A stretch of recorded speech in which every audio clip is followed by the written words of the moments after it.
நானும் ஸ்னேகாவும் ஒருத்தர் லவ் பண்ணேன். ஸ்னேகா ஆரம்பத்துல என்ன உண்மையா தான் லவ் பண்ணேன். என்னோட ஃபேமிலி பேக்ரவுண்ட் தெரிஞ்சுட்டு அவளை லவ் பண்ண வேணா அவங்க அப்பா என்ன தடுத்தார். எனக்கு அம்மா அப்பா யாரும் கிடையாது. நான் ஆர்ஃபனேஜ்ல வளர்ந்தேன்.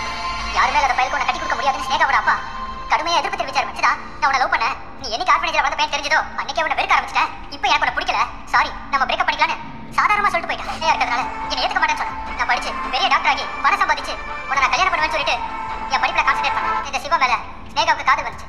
சிவா பணக்கார வீட்டு பையங்கிறதுனால ஸ்னேகா அவரை காதலிக்க ஆரம்பிச்சு. ஸ்னேகா இது உனக்கே நியாயமா இருக்கா? உனக்கு வேணும்னா பணமும் அந்தஸ்தும் பெருசா தெரியல. ஆனா நான் பணத்தையோ அந்தஸ்தையோ லவ் பண்ணேன்.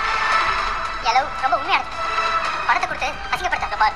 ஸ்னேகா சிவாவை லவ் பண்றா. அவளதான் கல்யாணம் பண்ணிக்கணும்னு ஆசைப்படுறேன். இவளை மறக்கிறது தான் உனக்கு நல்லது. சாரி அங்கிள், என்னால ஸ்னேகாவை மறக்க முடியாது. ஸ்னேகா என்ன நான் சொன்னதையே திரும்ப திரும்ப சொல்லிட்டு இருக்கேன். அங்கிள், என்னையும் ஸ்னேகாவையும் நீங்க பிரிக்க நினைச்சீங்கன்னா நானும் ஸ்னேகாவும் லவ் பண்ண விஷயத்தை கண்டிப்பா சிவா கிட்ட சொல்லுங்க. ஸ்னேகா, சிந்து சொன்னது பொய், ஷியாம் சொன்னதும் பொய்ன்னு சொன்னீங்களே, அப்போ இந்த வீடியோல இருக்கிறது பொய்யா? இவ்வளவு கேட்கறமான ஒரு வேலையை பண்ணிட்டு கடைசியில சிவா மேல டிஃபமேஷன் கேஸ் போட்டு 30 கோடி ரூபாய்